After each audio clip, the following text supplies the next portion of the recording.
সম্প্রতি বিরল রোগে মারা যান Chittagong veterinary and animal science বিশ্ববিদ্যালয়ের অধ্যাপক ডক্টর জাকিয়া সুলতানা জুথি। শিক্ষিকা মারা যাওয়ার জন্য কিউলেক্স মশার মাধ্যমে ছড়ানো জাপানিজ এনসেফ্যালাইটিস রোগটিকে সন্দেহ করছেন চিকিৎসকেরা।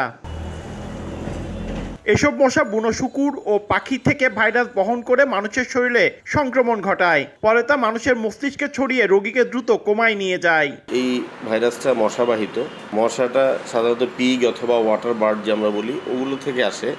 ওগুলি থেকে ইনফেক্টেড হয় মশা, সেই মশা মানুষকে কামড় দিতে পসিবল। জ্বরের সাথে যদি মাথা ব্যথা বা খিঁচুনি থাকে তাহলে এটাকে সবচেয়ে বেশি গুরুত্ব দিয়ে দেখতে হবে। যত দ্রুত গতিতে উনি হাসপাতালে আসতে পারবে তত সহযোগিতা করতে পারবো। 2025 সালের জানুয়ারি থেকে আগস্ট পর্যন্ত 75 জন রোগীর উপর গবেষণা চালায় চট্টগ্রাম মেডিকেল কলেজ।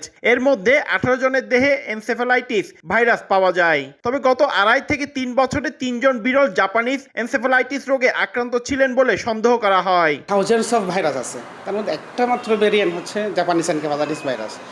সেই হিসেবে কিন্তু রোগটা খুবই আনকমন একটা রোগ। বিশ্ববিদ্যালয়ের শিক্ষিকা যদি বিরল জাপানিজ এনসেফ্যালাইটিস ভাইরাসে আক্রান্ত হয়ে মারা যান তাহলে এটি প্রথম মৃত্যু।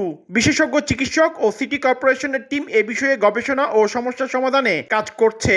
যেহেতু এটা মশাবাহিত একটি রোগ এবং সেটা খুব রেয়ার ডিজিজ, এবং চট্টগ্রাম আমার মনে হয় দিস দ্য ফার্স্ট টাইম যদি হয়ে থাকে, তো এটা নিয়ে আরও গবেষণার দরকার আছে। জ্বরের সঙ্গে খিঁচুনি বা অজ্ঞান হওয়ার উপসর্গ দেখা দিলেই বিশেষজ্ঞের পরামর্শ নিতে বলছেন চিকিৎসকরা। পার্থপ্রতিম বিশ্বাস, সময় সংবাদ, চট্টগ্রাম।